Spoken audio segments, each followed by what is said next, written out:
This is CBC Vancouver News.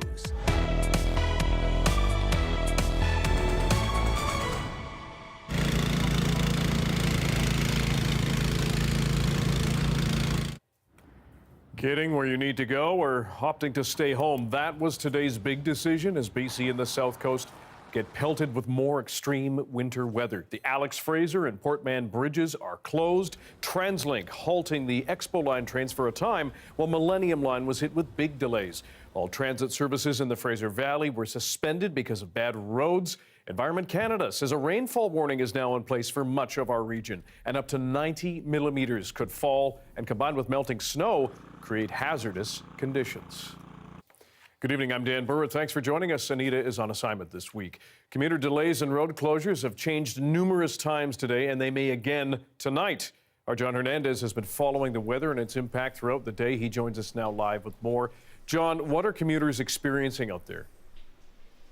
Yeah, a lot of people struggling just to get from point A to B, Dan. The roads were ugly, public transit snarled, and the weather not doing anyone any favors. It was a slick start to the day, roads blanketed with snow overnight, and many drivers paying for it. Yeah, even my car, it's been tough on the snow and on these roads.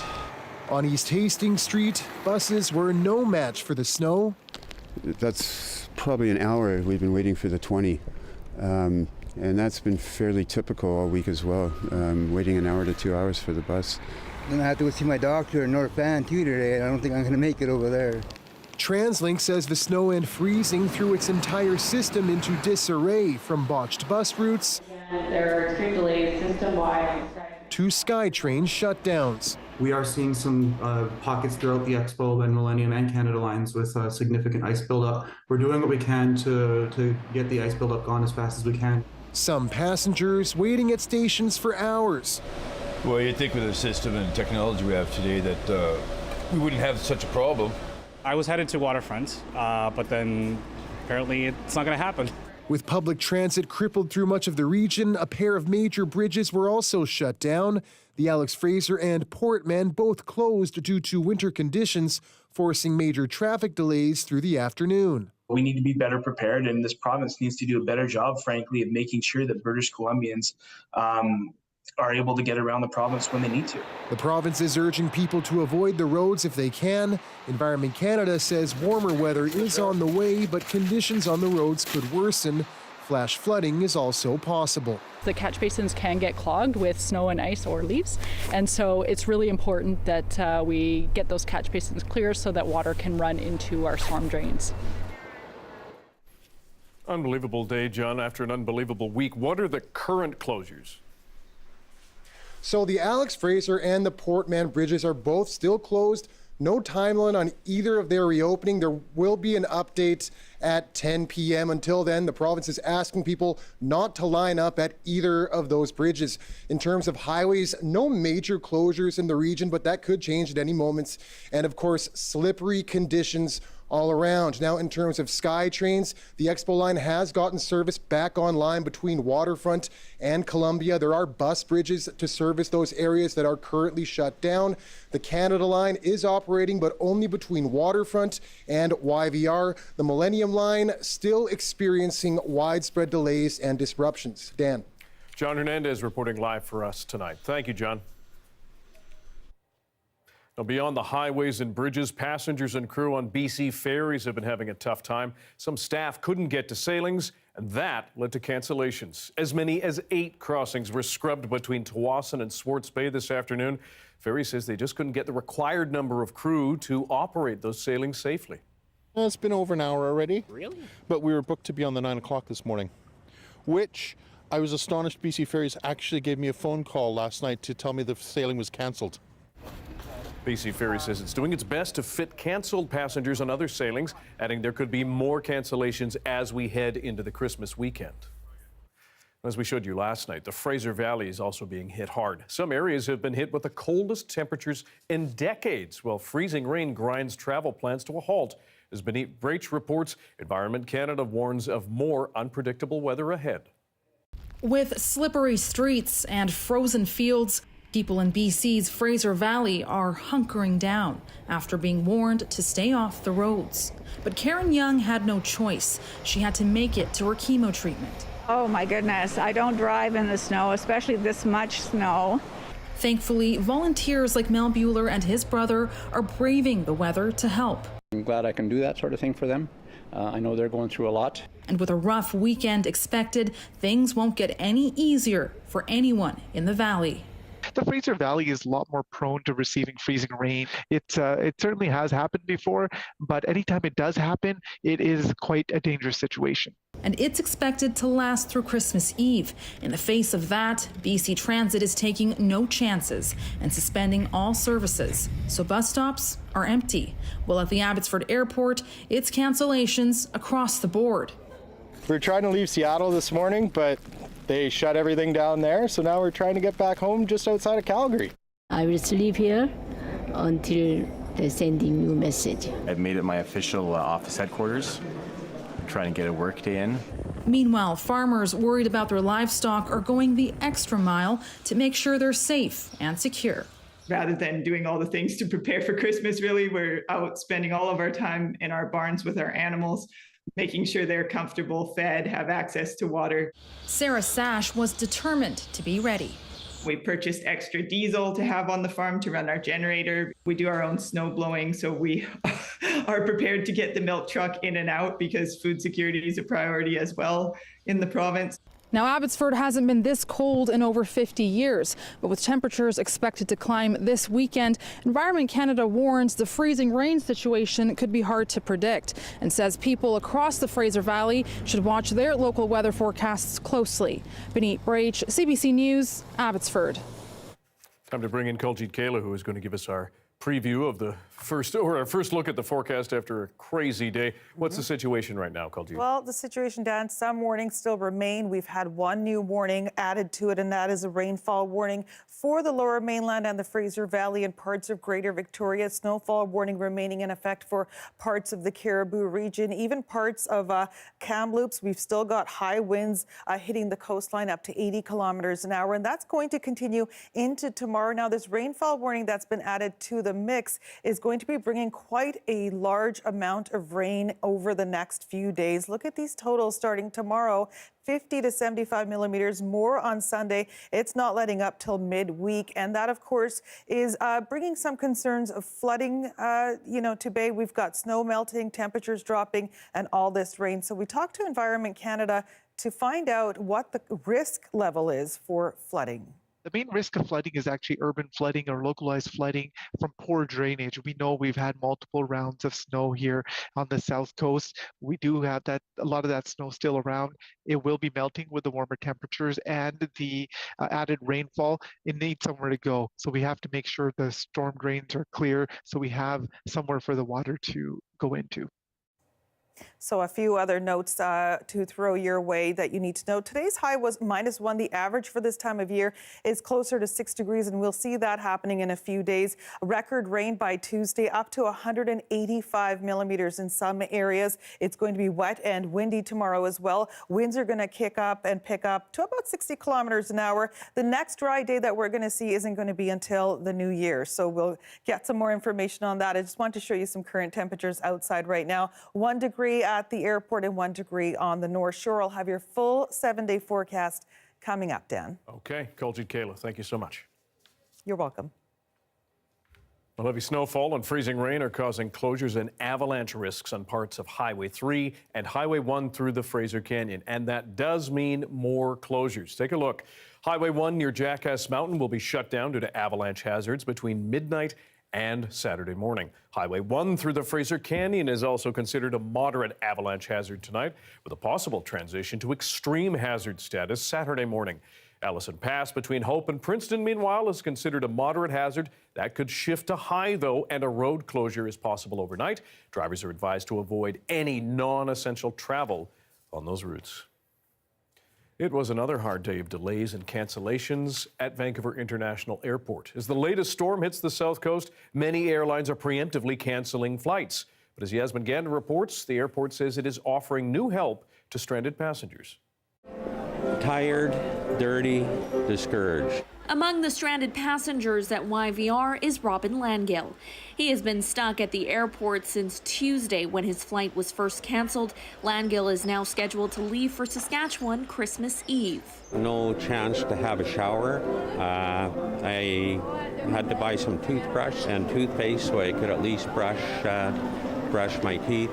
He's among many left in the lurch after WestJet, Air Canada, and other airlines canceled a large number of flights. Before I boarded my flight to Vancouver, my flight to Toronto got canceled.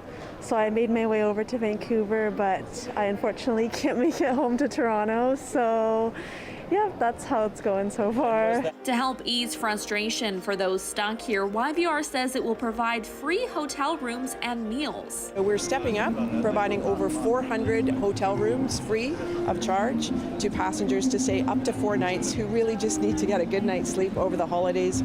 So who gets a free room and food? We're really looking for people in particular where Vancouver is not their home and they were hoping to connect on a flight, but for the weather events right across the country now, they're not going to be able to do that. They've spent overnight, or they're forecast to spend an overnight. She says they will also prioritize seniors and families with children, trying to give some comfort amid a cold, frustrating season. Yasmin Gandham, CBC News, Richmond. Amid all of that, we do have an uplifting tale you may have had to deal with as a parent or a guardian. Someone loses a beloved stuffed animal.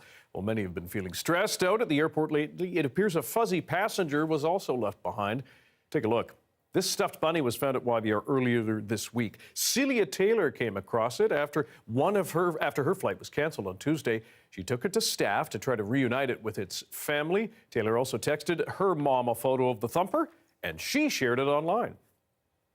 Looking at this bunny, I'm assuming that somebody who has already been having an extremely stressful travel day is now experiencing the added stress of A, losing their bunny, and B, having a child who's lost their bunny.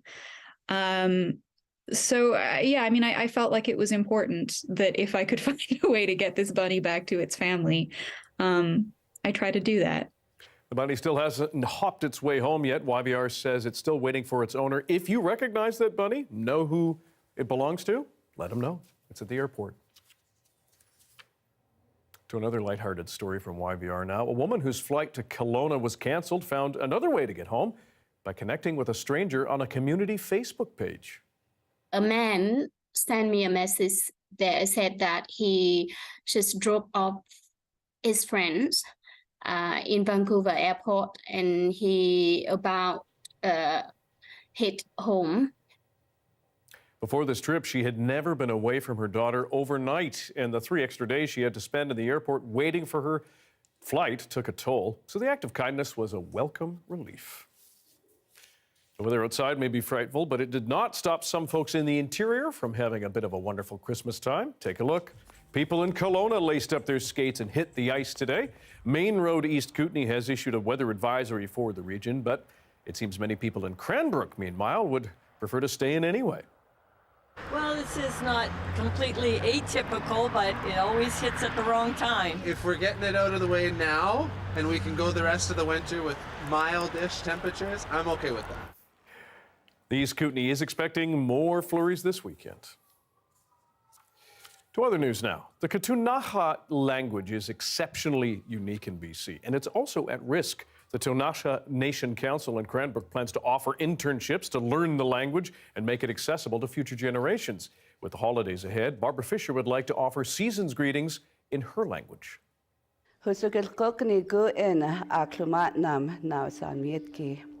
Hello, my name is Barbara Fisher, and I work here at the Ktunaxa Nation Council as the Ktunaxa Language Culture Coordinator. With about maybe 10 fluent speakers within our nation now, it's really hard to keep the language going. There is trauma attached to our language and why it's so hard for people to learn it and let alone accept that this is their language and the way that they're supposed to be, and pretty much where we come from and who we are. I want people to understand that I am here to help gift this back to the people and to give them a hope that one day we will have a revitalized language and that we will become more strong, resilient Ktunaxa people.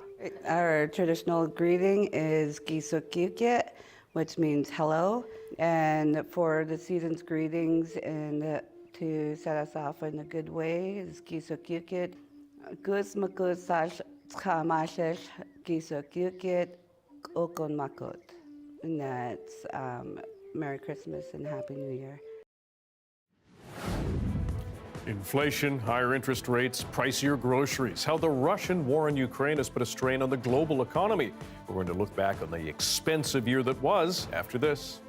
Was the night before Christmas, and here on the coast, a big snowfall was forecast, 20 feet at most. In a Yuletide twist and a holiday classic, our Gloria Makarenko brings us a Christmas poem written by you. You'll want to hear this.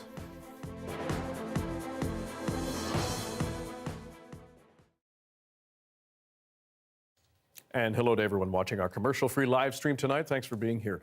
Across the country, many families are bracing for yet another Christmas separated from their loved ones. Heavy snow, strong winds, and rain has disrupted travel all across this country. Steve Bruce spoke to some people today who beat the weather and made it home, and some who didn't. So do you have much to do to get ready? At the moment, a video chat is the only way Sandy Nicholson can see her kids. Her daughter in Toronto is supposed to fly home early tomorrow morning, though she's worried stormy weather could hamper those plans. Her son in BC has already missed his flight home because of the wintry weather on the West Coast. He's now booked to fly home on Boxing Day. It is hard. Again, I just try to be thankful that they're safe and they're okay, but yeah. You want your kids. I haven't seen my son for 4 months, and that's the longest I've ever been away from him. So, yeah, I'd like him to be home. Stormy weather is hitting much of the country, messing with holiday plans on one of the busiest travel days of the year. It's why the Charlottetown airport was eerily quiet this morning. The morning flight from Toronto that was supposed to land here, then take off again, canceled. The messy weather's also the reason Brandon Howard Roy's doing some last-minute shopping in Charlottetown today and not out on the Trans-Canada Highway. Right now, I would have hoped to have been somewhere probably between Fredericton and Edmundston on the way to Montreal for Christmas, but here we are at the Charlottetown Mall. His family is in Montreal, where he grew up. He and his fiancée were excited to spend Christmas there. But he says with dicey forecasts just about everywhere, this year it just wasn't worth the risk. Pretty disappointed. We had a couple Christmases where obviously just with COVID, just ended up staying in PEI. Last Christmas was kind of a last minute cancellation too with the Omicron cases here. So, but 2023 is going to be a Montreal Christmas.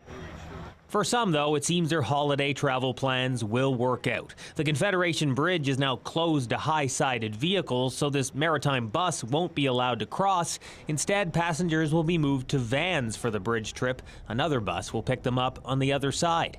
Betty Belafontaine is grateful for it. She's heading to New Brunswick to spend Christmas with her daughter. Are you worried that you might not be able to get? I was, yes, and I'd have felt terrible if I couldn't have got there. I would have really felt bad for me and my daughter. But God's looking out for us. Others are stepping up to help too. Sandy Nicholson's 19-year-old son won't get his Christmas at home on PEI, but Thankfully, he's got friends in BC now, and one of his friends, her family has invited him to be with them for Christmas. She's reached out to see if there's anything that they could do special for him to make Christmas more special for him in BC.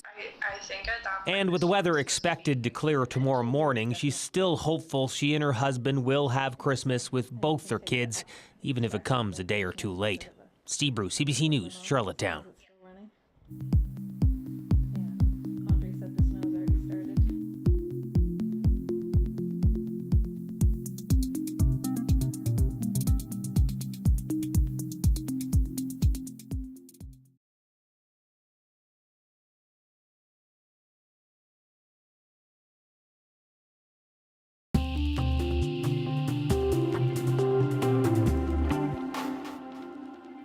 If you feel like your wallet has taken a hit this year, you're not alone. Many Canadians have been left drained by higher interest rates, inflation, skyrocketing rent, and pricier groceries. So what happened, and how does 2023 look? John Hernandez explains.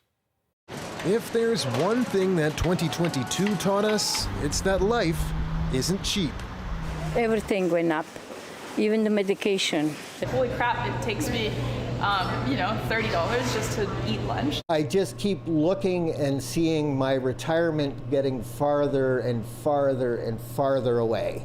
Affordability challenges that steadily mounted through the year, but can be traced back to well before it began. Canada's inflation rate dipped dramatically in the early stages of the pandemic when there were lockdowns and less economic activity. But it rebounded to above 3% in 2021 as the country slowly reopened. By January 2022, it was above 5%. I remember exactly 1 year ago thinking, okay, 2.5% inflation, 3%, that's just catching up from the no inflation in 2020, early pandemic, everything was shut down, prices didn't rise. So a little bit extra seemed like just catching up, and then it just kept climbing and climbing. This economist calls it the pandemic whiplash effect. He says as people became comfortable spending money again, supply chains were backed up. It just was really hard to ramp everything back up then, and when the supply isn't there and the demand is there, the prices will go up. By the middle of February, grocery store owners were already feeling the squeeze, slashing profit margins and passing the buck on to consumers. We have seen a bit of a pushback, especially from the old pensioners who have limited income. Then a major global conflict. Russia struck at the heart of Ukraine's second largest city, laying waste to Russia's claim it's only targeting military sites. Russia's invasion of Ukraine in February, the beginning of a major humanitarian crisis that would ripple through the global economy. That created challenges in the food system because Ukraine is exporting so much wheat. And then on top of that, there was an oil price hike, and it just all came together at one point at a time when supply was particularly constrained. World sanctions on Russian oil led to fuel companies charging more and more at the pump. By March in Metro Vancouver, gas prices broke through the dreaded $2 per liter barrier. Gas prices are really too high. Can't even afford to, drive it.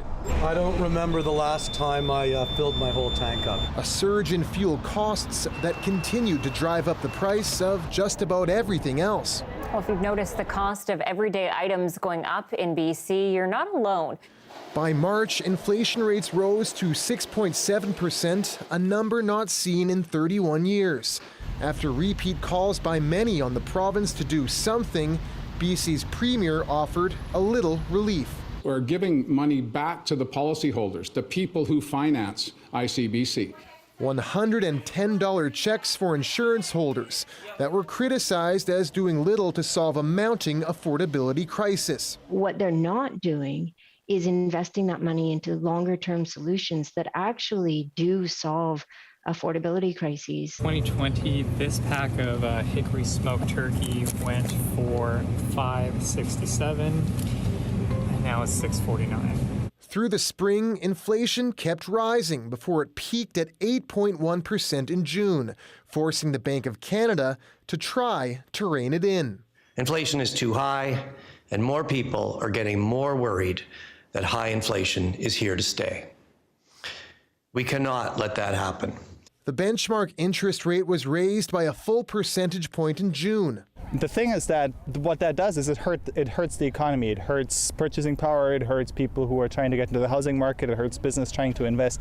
But that's sort of the point. Steady rate increases in the months that followed slowed BC's real estate market, while many debt holders and recent home buyers faced repeated spikes in monthly payments. We're just tightening the belt. We stopped dining out, started sale shopping, coupon clipping, like we had to do in the old times. We stopped investing in our kids' RESPs. Rates that also put upward pressure on already sky-high rents by both forcing landlords to charge more and increasing competition. That we've seen rents skyrocket, and I think that rents in particular parts of the city have seen, 5, 10, 15% increases, I think, through which has also, again, added pressure to households in metropolitan Vancouver. As many residents and businesses limp to the end of the year, some encouraging signs. Inflation has dropped to about 7%. Fuel prices are also down. But experts say it's tough to predict what 2023 will hold.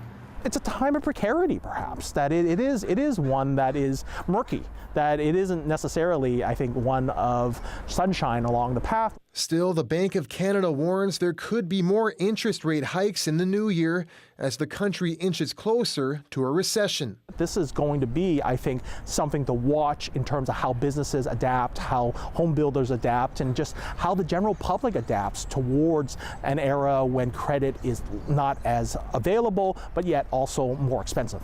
Necessary pains, experts say, will eventually bring inflation back down to normal levels.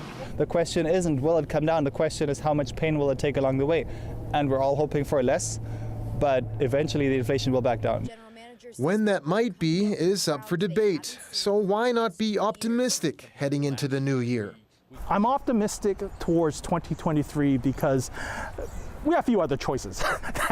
that I think that part of it is really how the rest of the world looks, and yet at the same time, I think recognizing the graces and really the blessings we do have living in metropolitan Vancouver and in British Columbia. Staying hopeful for cheaper days ahead might not be easy, but at least it's free. John Hernandez, CBC News, Vancouver. Turning to something a little lighter as well. In Halifax, one family's holiday tradition has turned into something incredible for the whole community. It started 2 decades ago when two brothers living on the same street put up some Christmas lights on their houses. The magic took off from there. Kayla Hounsell has the story. It's the most wonderful time of the year. It is the moment the magic starts, when the lights come on at the Giacomantonio houses. Even Santa stops by. On one street in central Halifax, where family meets community. The first big decoration was the reindeer and Santa Claus. Carmen Giacomantonio says he flew reindeer from his roof for his mother, who dreamed of elaborate decorations while raising her children in Whitney Pier, Cape Breton. She would be emotional over the whole thing, and we would be so proud about, bringing that to her. 3 doors down, his brother also creates an intricate display. For those first few days, you're like cursing, why am I doing this again? And then when you switch it on, you say, oh, that's what. We wish you a Merry Christmas, we wish you a Merry Christmas. It grows each year. I didn't send you a Christmas card, Charlie Brown. With each brother, both Halifax doctors adding a little something more. Is it a competition? I like to say no, but it is really, I guess. If we get brighter, he will be brighter. How many lights do you think are on these houses? 1 million. They actually have no idea, but on this tree alone, there are 5,000. It takes about a month to set it all up, and then for another month, hundreds stream by each night. I think the energy they put into this is spectacular. I mean, the community gets to enjoy so much of their time and creativity, but I think more importantly, the charities that are involved. They now raise up to $10,000 a season. 20 years ago, there was just a box and a jar. Now there are also QR codes allowing people to choose from a selection of charities. Nick matches donations. One lady one year said, she gave me a check for $1,000 and said, from one Charlie Brown lover to another. I had to gulp that one. For many years, the houses between theirs were largely dark. Not anymore. I think they just gave in. After we bought the home, a lot of my friends were like, you realize you just moved into Christmas Town. He admits they feel a little pressure to keep up with the Joneses, the Giacomantonios, but says they love being part of a community bringing so much joy. My 7-year-old daughter thinks we live in the North Pole. We walk around every night and see what Santa's doing next door, and so she loves it. The Giacomantonios say they know Christmas can be a tough time for some. That's part of why they do this. It doesn't matter how big the town or city is, there's always community. We're all in some community, and this is just reflective of the spirit of giving. And of course, for their mother, who died 13 years ago. Every year we raise a glass to Mom and say, you know, we got it done again. A tribute now felt by an entire community. Kaila Hounsell, CBC News, Halifax. It has been a rough stretch of winter weather here in BC, and it's spread throughout the country and continent. How other parts of Canada and the U.S. are faring in the cold after this.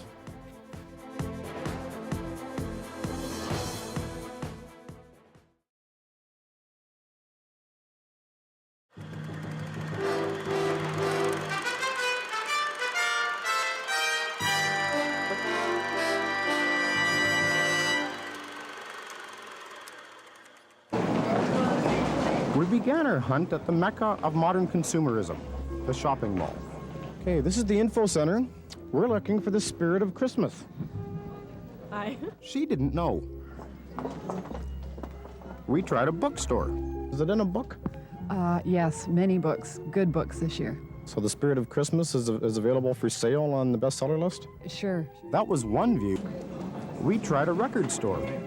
On that wall, you have Merry Christmas from Bing Crosby. I mean, you can't get much more of a spirit. Der Bingle has the spirit on sale. For the computer-oriented. Oh, is it high tech this year, or was that last year? I think it's this year. Higher tech this year than last. Yeah, it's higher tech this year. It's not just high tech; it's higher tech. The spirit of Christmas is higher tech. Yes, it is. Different people, different spirits. All available in all sorts of colors. Everything has a price, but we did find one freebie. Here, have a sample. Is that the spirit of Christmas? That's the spirit of Christmas. This is the spirit of Christmas. It was good, but fattening. We asked a man selling tickets. We've had a lot of people ask where's Santa Claus down here, and I don't know that either. We found one of Santa's helpers above ground, but he wasn't too jolly. The threat of nuclear war is depressing people. It's suppressing people's attitude toward Christmas. Up the street, another musician. You do this without a release unless your socks off. Is that the spirit of Christmas? I said I was the spirit of Scrooge. We asked a bus driver. Who knows? In the stores, streets? Hey, but you're a bus driver. You're supposed to know where everything is. I don't get paid to know all that stuff. It began as religion, so we tried a church. It was locked. Too much vandalism. Or maybe it's Christmas trees, green Christmas trees, the smell of the sap, and the pine needles on the floor. We asked the man who sells Christmas trees. You know, the live trees, you got the scent there, it gets everybody into the mood of it, eh? This year we put up another artificial tree. But you have an artificial tree? This year we put one up. She wanted it, so. The man who sells Christmas trees has an artificial tree? Yeah, I know. Do you know what the spirit of Christmas is? No. No? I don't know. Maybe that is the spirit of Christmas. An innocence. Uncluttered with thoughts of sugar plums and things you buy and things you get. But the innocent. The ones who can still believe, who can still trust. We were all like that once. It's just that we forget. It's inside us still. You just have to know where to look. Rick Austin.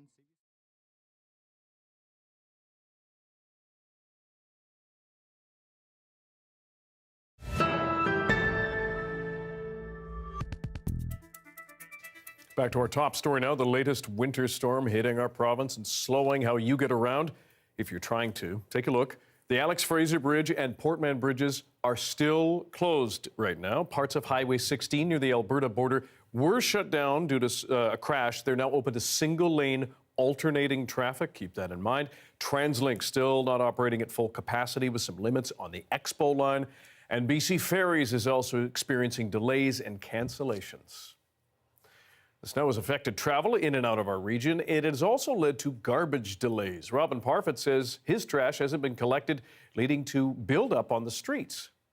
the whole alleys, like all around our area that haven't been picked up. So it's not just my house. It's like the whole lane, at least for like a 3 to 6 block radius.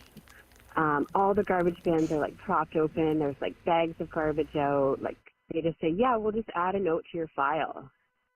Oh yeah, we'll put a note in, but zero explanation as to why it's been for over 4 weeks. Like zero estimate of when there may be a possible pickup coming. Zero suggestions of what we could possibly do with all the garbage in the area. In response, the city says it is asking residents to set out their bins on schedule and leave them until they're picked up. It adds garbage collection crews will be deployed to areas that haven't gotten pickup yet, starting with the most overdue. In Ontario and Quebec, the storm has rolled in waves. First rain, then that froze and turned to snow. And as the temperature plunged and winds picked up, as Rafi Boudjikanian shows us, highways turned dangerous in an instant. Slippery roads and whiteout conditions led to this in early afternoon. As many as 60 vehicles were involved in a pileup on the 401 near London, Ontario. No one was seriously hurt, but the cleanup was immense. Police shut down major routes all over southern Ontario. The winter storm is causing basically zero visibility. They urged people to stay home, adding if you have to be out there, be prepared to wait for help should you need it. Those that are involved in minor collisions or that have slid off into the ditch, you may be stranded there for some period of time before someone can come and assist you. Prepare for the fact that you may get stuck. Bring extra emergency equipment with you, hats, mitts, a change of clothes, battery chargers for cell phones. The storm system hitting central Canada brought a messy mix of rain, snow, strong winds, and freezing rain, making cleanup a trickier proposition than usual. It is much less effective, bordering on completely ineffective, to salt while we are experiencing heavy rain. I'm clearing the muck off the driveway in preparation for the flash freeze. Be a big mess to clean up. Experts were calling for 6-meter waves for the Great Lakes. And in Crystal Beach on Lake Erie, homes and trees were pummeled by storm surge. Hundreds of thousands of customers lost power in Quebec and Ontario while the temperature dropped. Right now it's approximately 18, inside 18, 19. So, but I don't have other ways to heat up the house. If it's too much cold inside, so the water can freeze and create some more problem. So that's my main concern if it doesn't come back soon. Rafi Boudjikanian reporting. Now, as bad as things are here in Canada, millions more people are feeling winter's onslaught to the south, in places that rarely get hit in the U.S. this hard. Chris Reyes shows us the challenges for travelers in that country and those just trying to stay warm. If these roads could talk, from up and down the U.S., they'd all be saying, go home. In Buffalo, conditions got so bad, officials issued a driving ban. And in parts of Montana, hit by record-breaking cold temperatures, I've been here 20 years, and this is the worst I've ever felt. This tow truck driver was a lifesaver. It's just deathly cold up here. And, I mean, if you ain't prepared for it, it could be really bad. Chaos not just on the road, but in the air, with another 5,000 flights canceled. I'm delayed here because of the crazy storm. Where I'm going, I just heard that it's been flooded. For a second day in a row, more than 2/3 of Americans are under an extreme weather alert. And now more than 1 million homes and businesses are without power on the East Coast, in the Midwest, and Texas. There's questions of whether or not their grid will be able to support surging demand in the coming days, all very critical issues as we head into yet another cold night across much of the country. In parts of coastal New York and New Jersey, flooding scenes like this one. Floodwaters caused delays in Hoboken, New Jersey, and flooded neighborhoods in Queens and Brooklyn, New York. My message for New Yorkers is simple. This is a life-threatening, dangerous event. Protect yourselves, protect your families.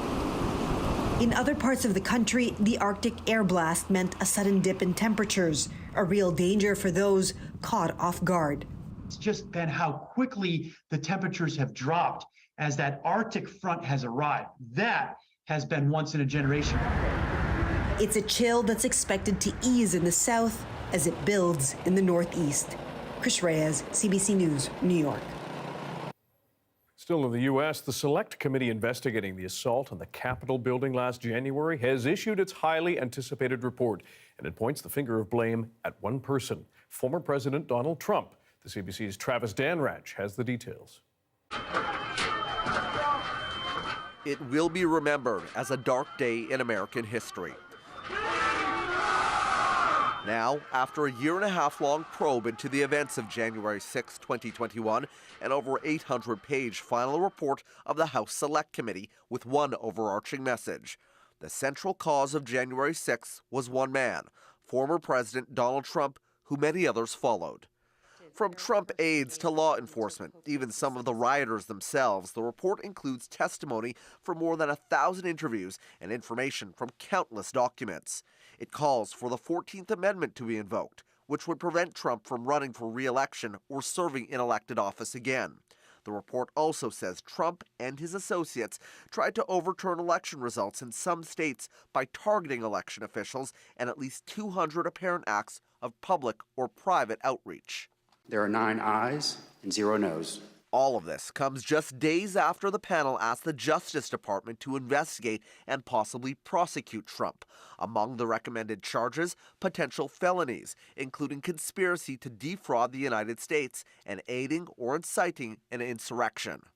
For his part, Trump has said attacks only strengthen him and called this report highly partisan. As he sets his sights on the White House once again, it's unclear if the Justice Department will act or if the House Committee's findings will remain largely symbolic. Travis Danrach, CBC News, Washington. Back in this country, the Prime Minister is indicating there will be no new federal mask mandate this winter. The federal mask mandate was on federally regulated industries, that is particularly planes and trains and those sorts of things. Most of the experiences in people's lives, whether it's in a grocery store or going to their workplaces, are regulated by the provinces. I don't think a federal mandate on its own would have made a huge difference, but that's not my decision to make. That is based on the best recommendations of our public health authorities and our health officials, and they are not recommending at this time that the federal government move forward. Trudeau was speaking in a year-end interview with CBC's Rosemary Barton. The full year-end interview airs this Sunday, Christmas Day, on CBC television. Overseas now, the gunman opened fire in Paris today, killing 3 people and wounding at least 3 more. He targeted a Kurdish cultural center and shot members of the local community. Then people who gathered at the scene afterward clashed with police. Some hurled objects at riot police who responded with tear gas. A spokesperson for the cultural center accused officers of failing to protect Kurdish people. Police arrested the gunman. His motive has not been confirmed, but he was charged with racist violence before. He attacked a migrant camp with a sword a year ago and was recently released from prison. CBC listeners were asked to update a classic poem, and every day they gave some suggestions. Find out what they came up with after this. And at 6:42, a live look at Whistler, I believe. There we are. Kuljeet Kaila will have your BC-wide weather forecast and what is in store as we head toward Christmas Day. Stick around.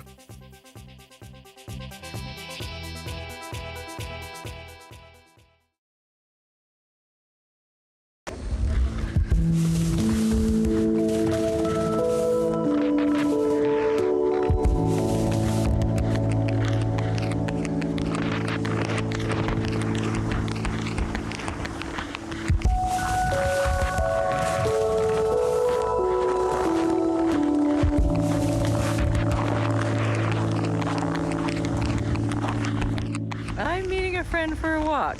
For a walk? Yeah. It's nice and brisk out. It's not snowing. It's gorgeous.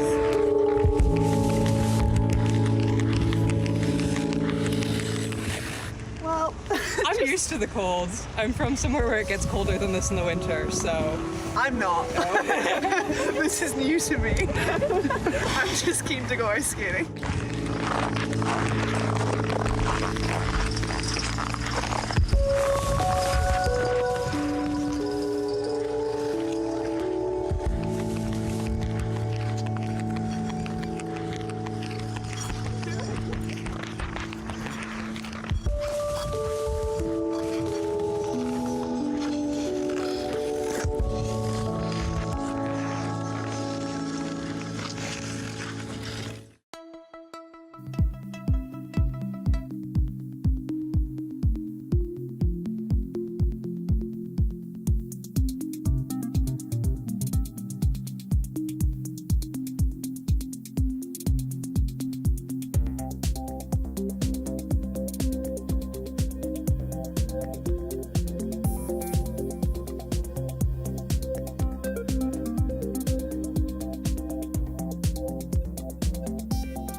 Over the past few weeks, CBC Radio's On the Coast has been trying to update a Christmas classic with the help of its listeners. Every day they asked for suggestions for the next line in the Charles Dickens poem, "'Twas the Night Before Christmas." Here is what you came up with. Hi there. Now, we wanted to update a classic Christmas poem on the Coast. On the Coast is the afternoon radio show on CBC Radio 1. So what we did is we reached out to our listeners and asked for suggestions. So day by day, line by line, they would send in their thoughts and their rhymes on where the story should go. Boy, did they deliver. 'Twas the night before Christmas, and here on the coast, a big snowfall was forecast, 20 feet at most. The roads should be passable, salted and bare, but bus drivers on bridges began to despair. When what should I see on the roadway below? Ryan Reynolds and crew shooting a new show. I could see he was hatless, snow was falling, and how? So out my car window, I threw my toque down. The camera is rolling, the AD yells slate, the director yells action, but Ryan yells wait. I remember this toque from my youth in Vancouver. Then he dashed from the set in a Deadpool maneuver. Why, this hat is from Trek, he said with a smile. My old outdoor ed program. Man, it's been a while. While the moon glistened brightly on each skyscraper and house, giving a magical luster to Mount Seymour and Grouse. He looked at the mountains when an idea struck. This city is magical. We should move back. I love it, and thanks to all of you, including Lauren Davidson, the Vancouver band The Matinee, Diana Damstrom-Albach, Jari Brenner, Bernie Moore, Lyndia Scott, Rob Hood, Mark Solanosi, and Julie Nishi, Lorianne Compost Karamanis, and Mary Thompson. Thanks to all of you. I think we did a pretty good job. Out of the park, Glow, and to your listeners, that was amazing. I really like that. I enjoyed that. And I have a feeling a guy named Ryan Reynolds maybe wrote in some of those lines. Just saying. Under a pseudonym? Yes. Yeah. We just need to fit in yoga pants and bike lanes, and we've got it. I should clarify something. We just received an email. Want to clarify from Sue. Thank you very much for emailing. In fact, the "'Twas the Night Before Christmas" apparently was written by Clement Clark Moore. So Good Charles catch. Dickens does get a lot of credit, wrote a few things, but there we are. Mr. Moore, thank you very much. Now to the weather. Oy. Similar story to what we just kind of heard almost, the buses and bridges and all of that fun stuff.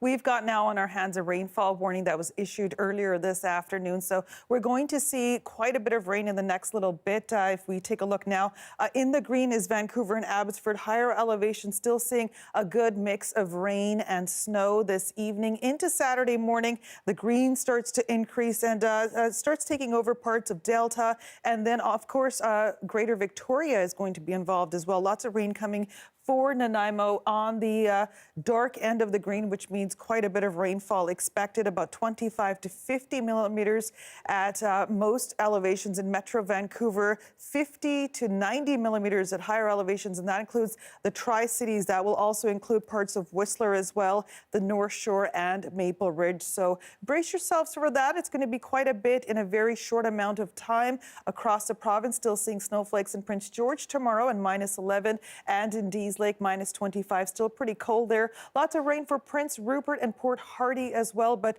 on the plus side of things, temperature-wise, 6 and 8, rising temperatures across the province. So we were at -1 today in Vancouver. We're going to be up to +10 by Monday, just to give you an idea. So we've got lots of rain coming. Snow will start to melt, and there's going to be quite a bit of rain on the ground. This is the breakdown over the next few days. Take a look at this. Up to 90 millimeters on Saturday. Temperatures increasing, soaking all the way through Sunday, Monday, Tuesday. Kind of lets up a little bit for Wednesday, but continues for the rest of next week. The next dry day will be the first day of 2023. Dan? And we'll look forward to that, certainly, after the month Absolutely. it's been. Thank Double you, up on the umbrellas. Good idea. Yes, you're going to need two. Okay.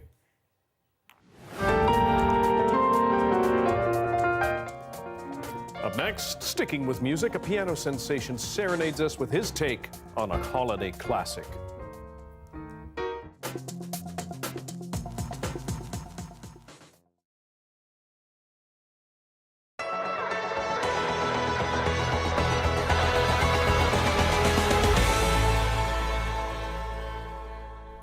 This is the safest plan of action. Staying put, cozy at home. When we're dealing with storms like this, it's a good reminder to make sure that you're prepared around the house. Here's what the Canadian Red Cross recommends. At the Canadian Red Cross, we like people to know their risks, make a plan, and then pack that emergency kit. And those are the big three, the 3 steps we ask people to go through. So when you're thinking about packing that emergency kit, you want practical items, but you also want to think about the needs of people in your home. You're going to want non-perishable food, water, a manual can opener to open that food, flashlights, extra batteries, of course, a radio that you can listen to so it has those batteries in it, portable radio, cash in small bills if the ATM goes down, and those special needs items like medication, formula, pet food, if you have a pet in the house, is something to think about as well. The Canadian Red Cross says it's a good idea to have enough supplies to meet your family's needs for at least 3 days. And it has more tips on how to be better prepared for weather emergencies online.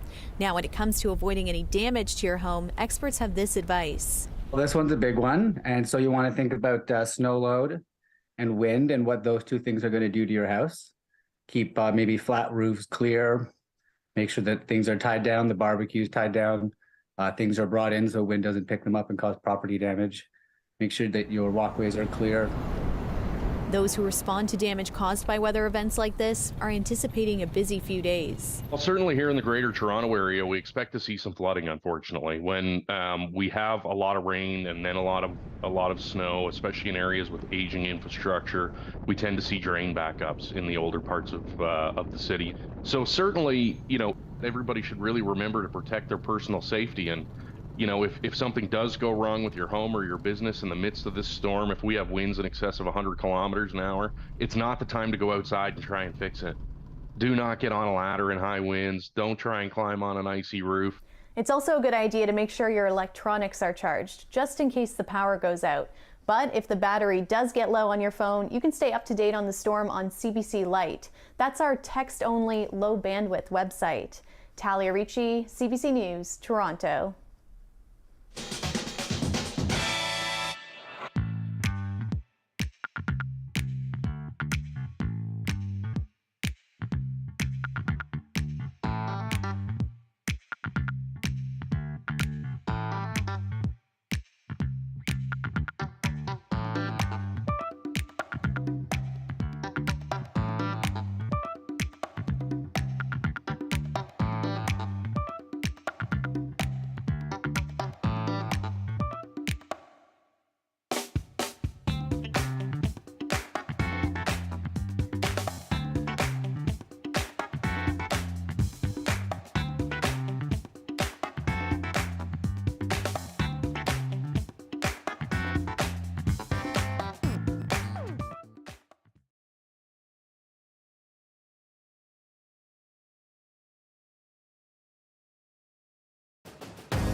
We're sharing really important information with the public, and I feel like this is exactly what our job is, especially as the public broadcaster, especially in morning radio.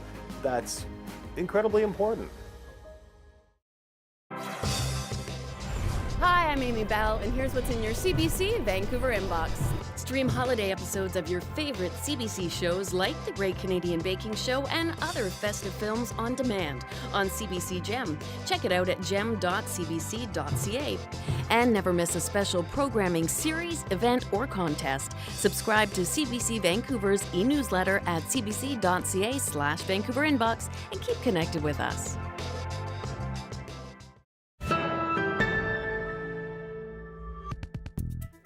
Weather conditions have been affecting transportation all day, and things are, well, they're in flux. Have a look. Drivers are still not able to cross the Alex Fraser Bridge or the Port Mann Bridge right now. A southbound lane of Highway 99 is blocked due to pooling water in the Massey Tunnel. SkyTrain's Expo Line service is still limited, while the Millennium Line trains are seeing delays. BC Ferries also experiencing delays and possible cancellations into tomorrow if enough crew members cannot get to the terminals.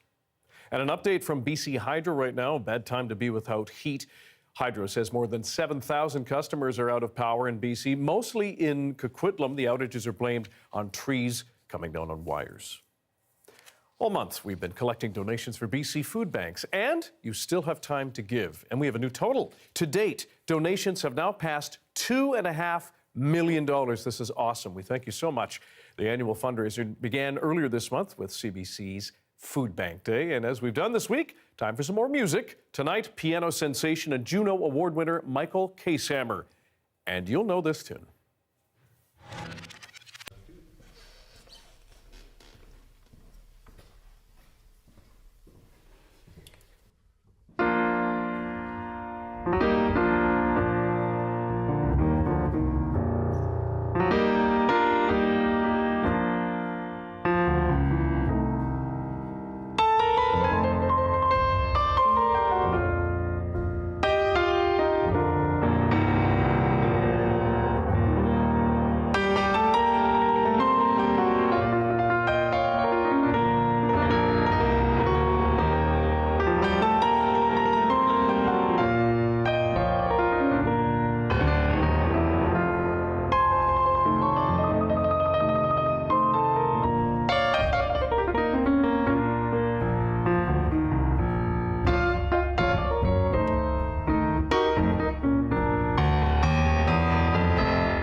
And you can still donate to our food bank drive. Visit foodbanksbc.com, and thank you for donating. And if you can, please give what you can. Thanks for joining us tonight at 6. I'll have your next local news at 11 o'clock right after the National with all the latest on the weather. We'll see you then.